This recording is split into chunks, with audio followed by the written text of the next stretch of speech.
Welcome to Basketball Gospel. I talk about team building in the NBA. I've had an audio-only podcast for the last 2 seasons called the NBA Gospel, but I am now starting this YouTube channel. And before I go any further, it's important that I introduce my 10 commandments of team building.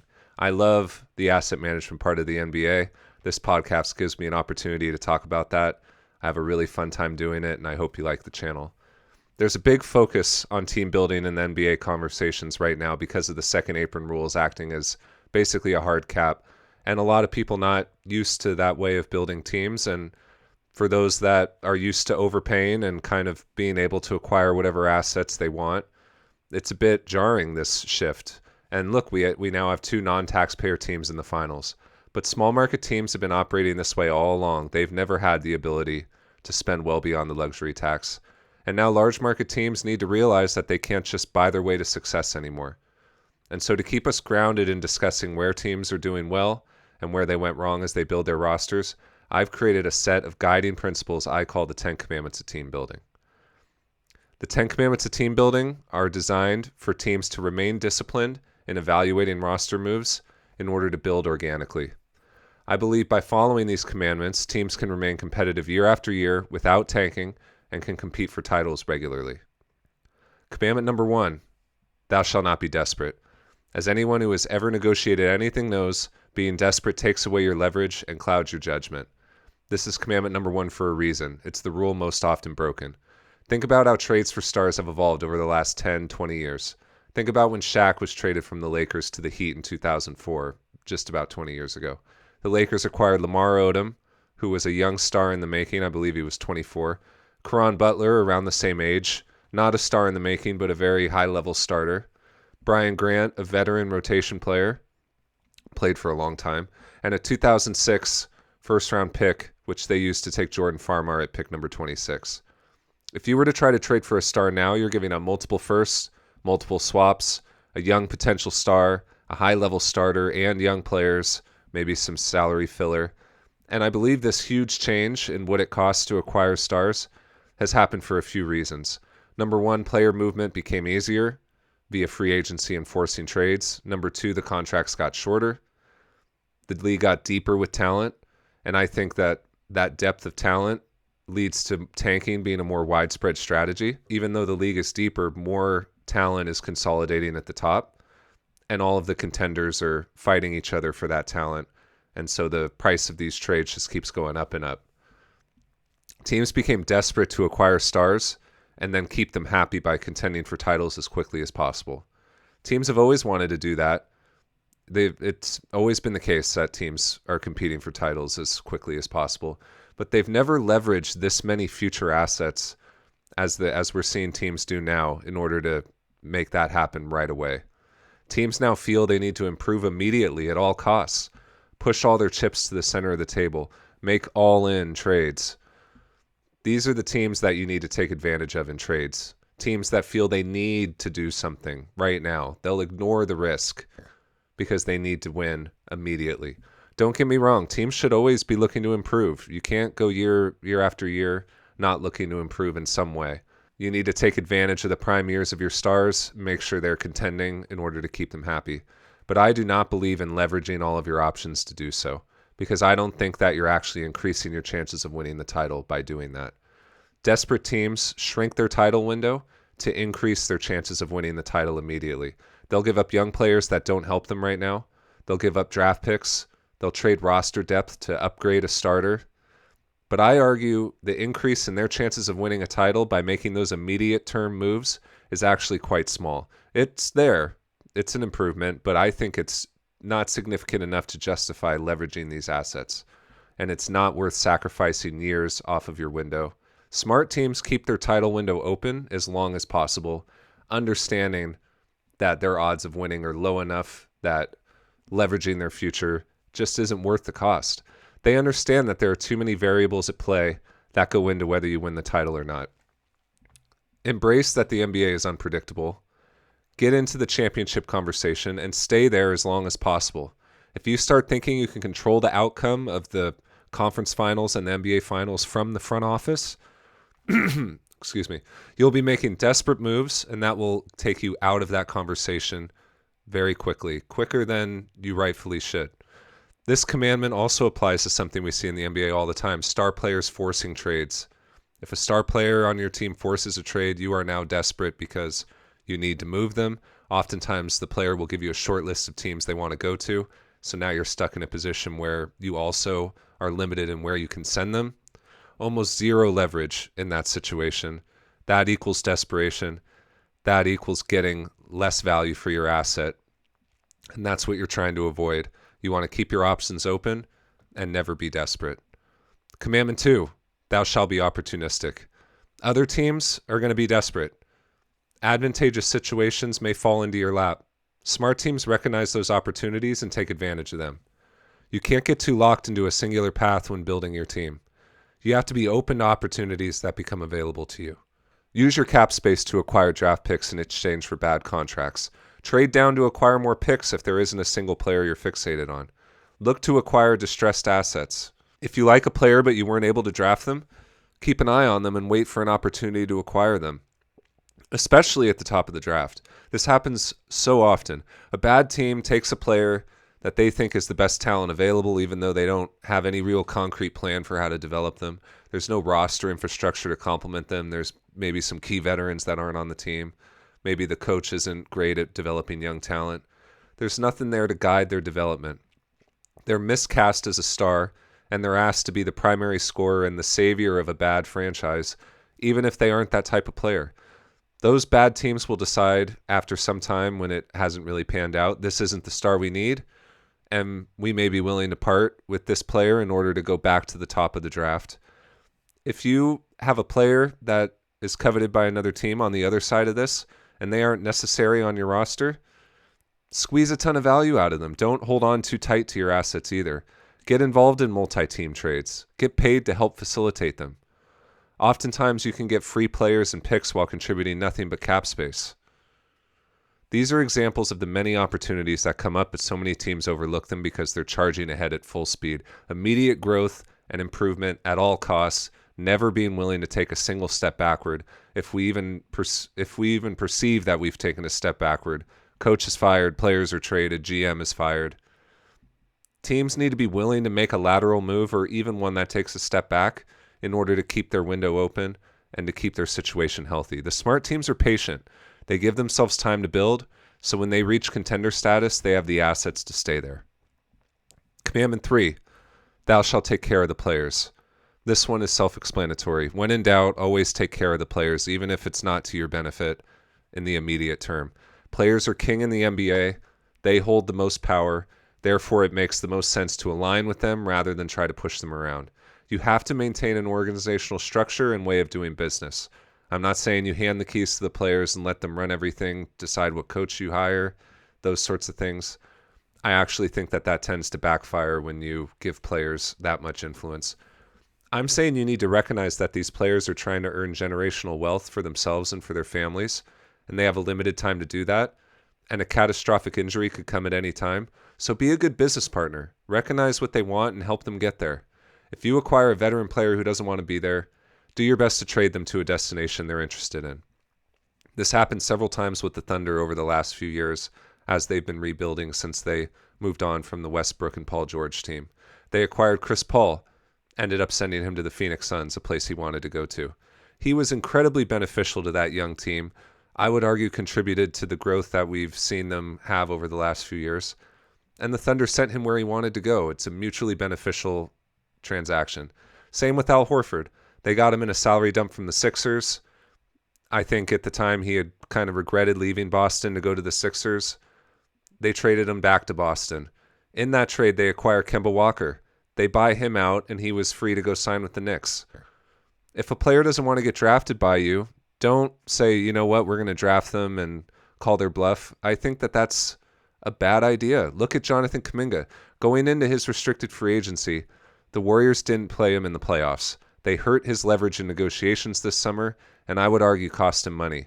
Now, there may be enough desperate teams that are willing to pay him $30 million a year, the kind of untouchable asset money that everyone was thinking Kuminga was due for. But he hasn't really had the opportunity in big games to show us what he has, and I think that's going to cost him some money. We'll see. But my point is, you don't want to develop a bad reputation with the players and their agents. You don't want draft prospects trying to steer themselves away from you. You don't want agents trying to steer their clients away from you. Don't treat the players as employees. Treat them as business partners. You hear teams say all the time, you're under contract. Work with the players as best you can. You have to run your franchise, but you also have to remember the players are what pays the bills around here, and it doesn't do you any good to clash with them. At times, it may cost you in the short term, but in the long term, it builds your brand as a franchise, and players will be interested in working with you. Commandment 4, thou shalt maintain cap integrity. Other than not being desperate, this is the commandment that I see most often broken, and the one that teams are going to have a hard time adjusting to over the next few years. Everyone is complaining about the second apron right now, saying it's ruining the NBA. Teams can't keep their rosters anymore. Teams only have a short window before they get too expensive and you have to break them up. We're not going to see repeat champions anymore. The second apron is giving all the teams the same access to resources, which I would argue is a good thing. It means if you aren't fiscally responsible in the way you build out your roster, you're going to get expensive really fast and you'll shrink your window. Cap integrity is about recognizing the roles on your roster and aligning salaries to it. In essence, not overpaying, especially for positions that don't contribute to winning as much as others do. Let's look at those roles. You have your number 1, the face of the franchise, probably one of the league's highest paid players, making $50 million or more. The way some of these max salaries are shaping up, with the cap ballooning, we're going to start seeing $70-80 million salaries. And that's fine. You got to pay your number 1 what they're worth. Number 2, sometimes can be a number 1 caliber player, but not making quite as much money. I think they need to be somewhere between 30 and 40 million. If they're up in the 50 million range, you have to start adjusting the rest of your roster accordingly. Number 3, your third best player can be a number 2 caliber player on the high end. They're making $25 to $30 million. Number 4, high-level starter making $15 to $20 million. I think your 5th starter is also in the $15 to $20 million range. Your 6th man, a little lower than that, $12 to $15 million. 7th and 8th men, which generally 8 men is the playoff series rotation, they're making $7 to $10 million. And then the rest of your roster, 9th through 15th, somewhere around the $2.5 million veteran minimum range. You add up all of those figures and you get to $195.5 million, which is right at the first apron. And again, these figures represent a veteran team. Players that have had their cost-controlled rookie contracts and they're now being paid their market value. These are the pay bands that these players should be in the area of. This is why having young players on your roster is so important. Young players obviously make less money. It gives you flexibility in the other salaries to be at the high end of those ranges. You have a $70 million number 1. Maybe your 4th starter needs to be a rookie on a $12 million deal instead of making $20 million. Maybe your number 2 needs to be a young player on their first max extension. So instead of making $40 million, they're making $30 million. You can find savings elsewhere when you have these cost-controlled young players on your roster. And so we have another commandment about this later, but keeping the flow of young players into your roster is key to controlling costs. You see that with the Thunder and the Pacers right now. They have full rosters, both under the luxury tax, not even the first apron. Chet Holmgren's making like $12.5 million instead of the 30 to 40 that I have a number 2 making. That's how you make up for all of the inflation that may happen with some of these salaries. If your best player is making $60, $70 million, all of the other salaries are adjusted down accordingly. You're going to want some youth on your roster in order to deal with your players making more than this scale says that they should.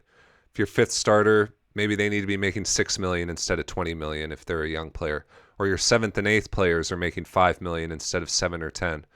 Where teams get in trouble is when they overpay these salaries. Their 5th starter is making $30 million instead of $20 million. Their 6th man is making $25 million instead of $12 million.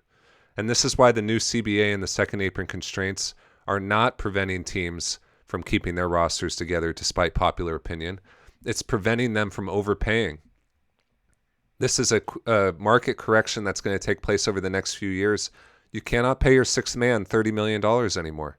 If your fourth starter has outgrown their salary and is now worth $35 million on the market, that means that they should be a team's second best player, not a team's fourth best player. And so you have to let them go. You should not overpay them. Or if you are overpaying them, you need to make up that money elsewhere in your roster. You have to move that player to fill out your depth and acquire assets, and then you need to find a more appropriate fourth starter who should be making that money in the open market. You can keep your team together in the second apron as long as you practice cap integrity. You can't have two number ones, a number two, and two number threes as your starters, because then you're looking at $190 million for 5 players. If you're of the belief that you need that stacked of a roster in order to win the championship, I don't believe that, but if that's your belief, they all need to be young, or some of them need to be on rookie contracts in order to have the flexibility to keep your roster healthy and contending for titles multiple years in this era. Let's look at the Celtics as an example. Tatum is your number one, making $54 million. Brown is your number two, also making $53 million. White is your number three, making $28 million. Holiday is your number four, making $32.4 million. Porzingis is your number five, making $30 million. The scale says for a veteran team, you should be spending $147.5 million on your 5 highest paid players. The Celtics are spending $197.4 million, $50 million more. Is Holiday fourth best player material? Then he should be making $17.5 million, not $32.5 million. Is his market value $32.5 million? Then he's not a team's fourth best player. He should be a team's second or third best player. In the past, rich teams could just afford the overpay, and they didn't care about a pay scale and pay bands for your third best player or your eighth best player. And that gave them an advantage when building their teams. They could ignore that stuff, just go out and acquire the 8 best players, 9 best players they possibly can. But now that there's a cap that forces all of the teams to operate with the same resources, teams have to actually be smart in building out their roster. And that's not to say that the Celtics haven't been smart, because the CBA also allows for exceeding the second apron for a team precisely in their position. Winning a title, trying to defend the title. It may be a 2 or 3 year stretch where your contracts are such where someone's overpaid and you're waiting to get them a new contract. Porzingis, for example, I don't think is a $30 million player. Maybe you're in the second apron until he gets to the end of that contract and you can give him a contract that's more worthy of his contribution. Same goes for Jrue Holiday. I don't think he should be a $32.5 million player. But you want to re-sign players to keep a championship caliber team together. Everyone understands that motivation. The Celtics did that, and they paid the luxury tax penalties to go for another title. It didn't work out, and now they're going to maneuver their way under the second apron. This is how the CBA was designed to work. The penalties are there to apply pressure, downward pressure, to eventually let those players go on to other teams. This contributes to parity, makes the league overall more competitive, and it makes teams have to be smarter in how they manage their assets. I think we're going to see that with Jrue Holiday and probably Porzingis as well, and the Celtics are going to retool around their top 3 with a 4th and 5th starter that are paid more aligned with the pay scale. So the point of this commandment is, when building your roster, target a $15 million player to be your 4th best player. Target a $7 million player to be your 8th best player. That's how personnel budgeting works at every company. Do not simply acquire the 8 best players you possibly can and then cast them into these roles for which they are overqualified. That's what gets you in cap hell. It kills your leverage when you need to scramble under the second apron, because at that point you're just left looking to salary dump. We'll see what these Holiday and Porzingis trades look like, but the Celtics don't have a lot of leverage unless they're willing to keep paying these absurd penalties that other teams are aware of as well. So we'll see what kind of leverage they have when it comes up this summer. But let's move on to the next one. Commandment 5, thou shalt see the writing on the wall.